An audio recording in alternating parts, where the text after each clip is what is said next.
ಜಕ್ಕಲಿ ಗ್ರಾಮದ ಸಂಗೊಳ್ಳಿ ರಾಯಣ್ಣ ವೃತ್ತದ ಪಕ್ಕದಲ್ಲಿರುವ ಮುಖ್ಯ ಚರಂಡಿಯಲ್ಲಿ ಸಾಕಷ್ಟು ಹೂಳು ತುಂಬಿಕೊಂಡಿದ್ದು ಸೂಕ್ತವಾದ ಸ್ವಚ್ಛತೆ ಇಲ್ಲದೆ ಕೊಳಚೆ ನೀರು ಅಲ್ಲಿ ನಿಂತು ಗಬ್ಬು ನಾರುತ್ತಿದೆ.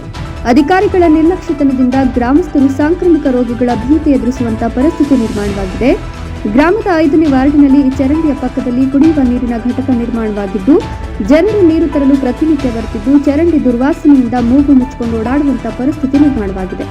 ಆ ವಾರ್ಡಿನ ಸದಸ್ಯರು ಹಾಗೂ ಸಾರ್ವಜನಿಕರು ಸ್ವಚ್ಛತೆ ಮಾಡಿಸಿ ಅಂತ ಅಧಿಕಾರಿಗಳ ಗಮನಕ್ಕೆ ತಂದರೂ ಇತ್ತ ಸ್ವಚ್ಛತೆ ಕಡೆ ಗಮನ ಹರಿಸ್ತಿಲ್ಲ ಅಂತ ಗ್ರಾಮಸ್ಥರು ಆಕ್ರೋಶ ವ್ಯಕ್ತಪಡಿಸಿದರು.